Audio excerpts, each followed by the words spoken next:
Owen Marsh had not wanted to go on the blind date. He'd said as much to his sister 3 separate times over the phone that week, each time with less patience than the last. But Callie had a way of not listening to the word no, especially when it came to her brother, who had spent the last 2 years raising his daughter alone and working himself into the ground at a job that barely covered the bills. "One dinner," Callie had said, her voice carrying that particular tone she used when she'd already decided something and was simply waiting for him to catch up. "Her name is Nora.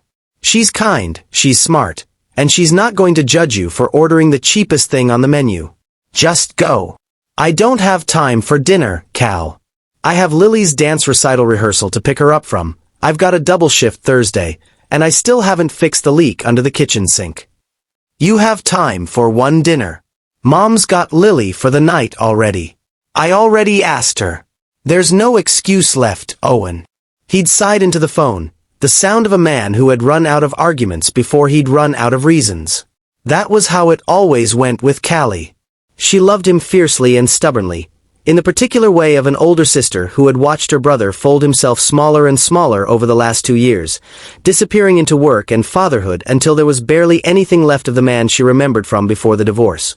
So he went, mostly because it was easier than arguing, and because some quiet part of him missed the feeling of sitting across from someone who wanted to know how his day had been, rather than what he could give them. The restaurant was nicer than anywhere he'd been in years, all warm light and candle flame and hushed conversation drifting between tables draped in white linen.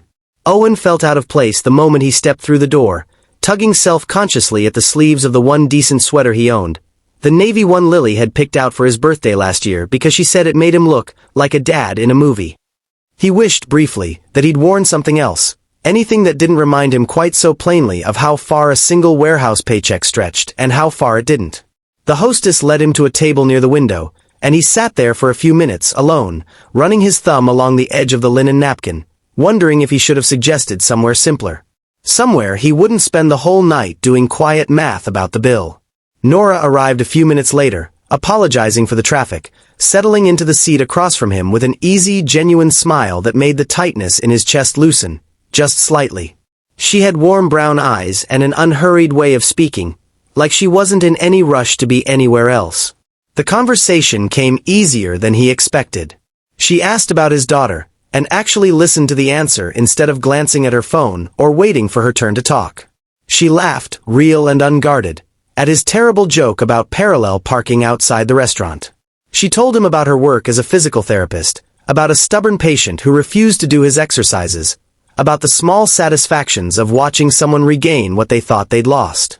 For the first time in longer than he could remember, Owen let himself enjoy a night that wasn't about survival, wasn't about the next bill or the next shift or the next impossible thing he had to figure out alone. Then the air in the room changed. He felt it before he understood it, a shift in his date's posture, her smile faltering, her eyes moving to something behind him, over his shoulder. Owen turned in his seat to see a man approaching their table, tall and polished in a dark tailored suit. His expression unreadable in the particular way that powerful men often train themselves to be. Beside him trailed a younger woman in a black floral dress, wringing her hands, clearly uncomfortable with whatever was about to happen, her eyes darting between her father and the table like she wanted to be anywhere else. "Owen Marsh," the man said, and the way he said it wasn't a greeting. It was a verdict, delivered in the same flat, clipped tone Owen had heard 100 times across a warehouse floor. Owen recognized him immediately, and something in his stomach dropped. Richard Hale. His boss. The man who had spent the last year finding reasons to pass him over for promotions, cutting his hours whenever it suited the quarterly numbers, and once, in front of the entire warehouse floor during a particularly humiliating staff meeting, calling him replaceable, as if it were simply an observation rather than a small, deliberate cruelty. "Richard," Owen said carefully, setting down his water glass, feeling the evening's easy warmth drain out of him in an instant. "Small world." "Isn't it?" Richard said, pulling out the empty chair beside their table without being invited, without so much as a glance toward Owen's date. His eyes instead flicking toward the woman in the floral dress with a look that made Owen's jaw tighten involuntarily. "This is my daughter, Whitney. She mentioned she had a date tonight. I didn't realize it would be with someone from my own warehouse floor." The pieces clicked into place slowly, painfully, like a puzzle Owen hadn't wanted to solve. Whitney wasn't Nora. Whatever confusion had unfolded at the hostess stand, whatever crossed wire in the reservation system, Owen had somehow ended up at the wrong table entirely. Whitney's table, seated with Whitney, not the Nora his sister had actually arranged for him. He understood, in that moment, with a sinking clarity, that he had spent the last 20 minutes falling into an easy, warm conversation with the daughter of the man who had spent a year making his life smaller. "I think there's been some confusion," Owen said, his voice steady despite the heat rising slow and unwelcome in his chest. "No confusion," Richard said, leaning back in the borrowed chair, a thin smile spreading across his face, the kind of smile that had never once reached his eyes in the 2 years Owen had worked for him. "I just find it interesting. A man who can't be bothered to show up on time for his shifts, who I've had to write up twice this quarter, sitting here in a $500 a plate restaurant with my daughter. Tell me, Owen, how exactly does that work on your salary?" The insult landed exactly where it was calculated to land, precise and practiced, a reminder of exactly where Richard believed Owen belonged and exactly where he didn't. Around them, a few nearby tables had gone quiet, sensing the tension the way people always do in public spaces, pretending not to listen while listening entirely, the way strangers do when something uncomfortable is unfolding a few feet away and there is nowhere polite to look. Owen felt the old, familiar urge rising in him, the one he knew intimately from 100 meetings and performance reviews, the urge to shrink, to apologize for existing in a room that wasn't built for people like him, to make himself smaller and quieter until the discomfort passed. He had felt it every single time in Richard's presence, in meetings where his ideas were dismissed the moment he spoke them, cut off mid-sentence by someone with more seniority and less experience, in performance reviews that seemed engineered to find fault rather than acknowledge 2 years of showing up when it mattered most. He had swallowed it every time, because he needed the job, because Lily needed stability, because pride, he had told himself over and over, didn't pay rent. But something in him, sitting in that warm restaurant with candlelight flickering against white linen, had finally reached its limit. "I didn't know this was your daughter when I agreed to come tonight," Owen said, standing slowly from his chair, meeting Richard's eyes without flinching, without the small, practiced deference he usually wore like a second skin at work. "But I'll tell you what I do know. I've shown up to that warehouse floor every single day for 2 years, Richard. Even the week my daughter had pneumonia, and I drove straight from the hospital to my shift because I couldn't afford to miss it. Even the month my ex-wife stopped paying child support, and I picked up every overtime shift I could find just to keep the lights on. I've trained half the new hires you've promoted over me in the last year. I know exactly what my work is worth, even if you've spent the better part of a year pretending otherwise to my face." Richard's smile faltered, just slightly, the confident mask cracking at the edges in a way Owen had never seen before, not once in 2 years of quiet humiliations. "And as for tonight," Owen continued, his voice steady now, gathering strength with each word instead of losing it, "I came here because my sister asked me to give myself one evening that wasn't about surviving. One evening where I wasn't calculating what I could afford or bracing for the next thing to go wrong. I didn't come here for your approval, Richard, and I'm not going to shrink myself at a dinner table to make you comfortable, the way I've had to shrink myself in every meeting for the last year. If you'd like to write me up for that too, my address is on file." The restaurant had gone properly silent now, several tables openly watching without any pretense of looking away, the way a crowd gathers instinctively around something true being said out loud. Whitney, beside her father, was staring at Owen with an expression that looked almost like admiration, an emotion entirely absent from her father's rigid, reddening face. Richard stood abruptly, straightening his jacket with sharp, irritated movements, searching for some final word that might restore the upper hand and finding, for perhaps the first time in his professional life, that none was readily available.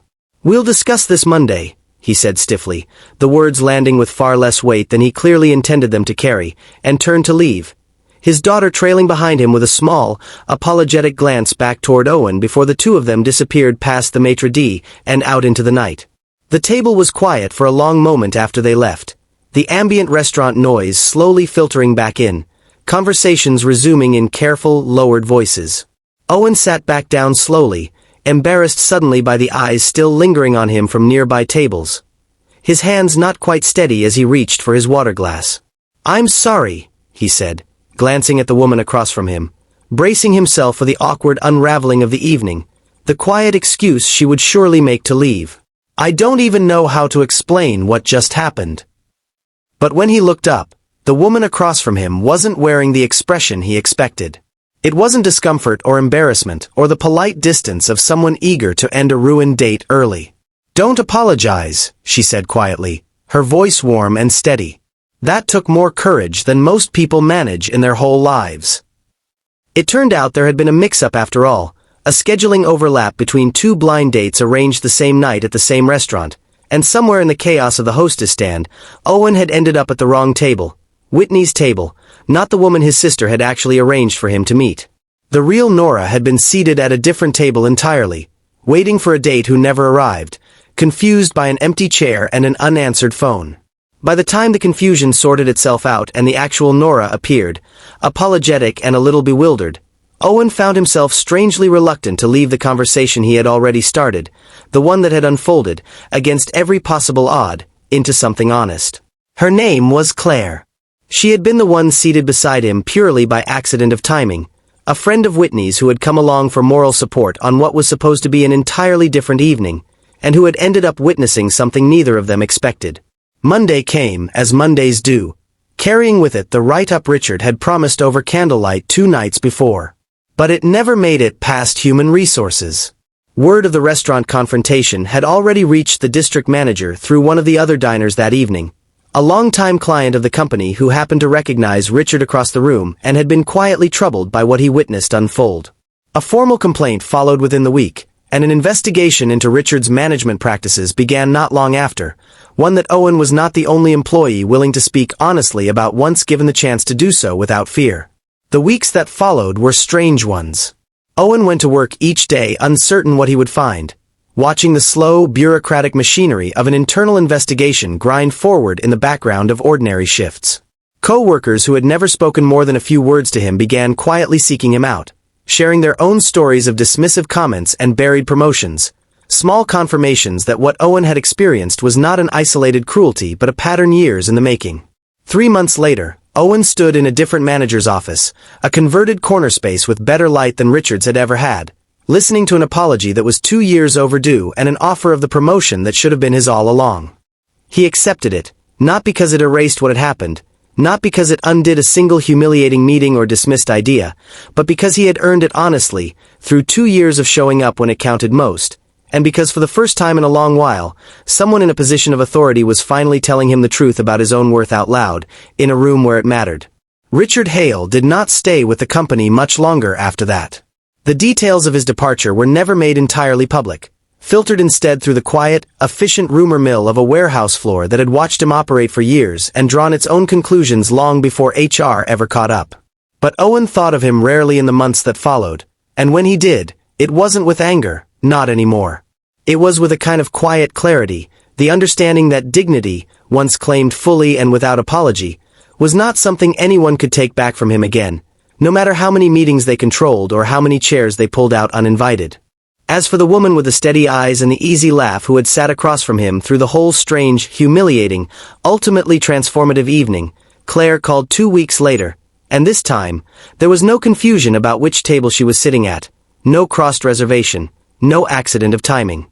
Just 2 people who had witnessed something honest happen between them, and decided, deliberately this time, that they wanted to see where it might lead. Lily met her 3 months after that, on a Saturday afternoon at the park near their apartment, and within the hour had declared, with a blunt, uncomplicated certainty only a 7-year-old can carry, that Claire was much nicer than Dad's other friends. A compliment Owen relayed to Claire later with more pride than he expected to feel.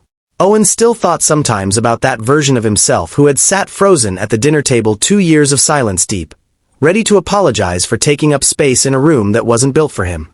He didn't recognize that man anymore. Not entirely.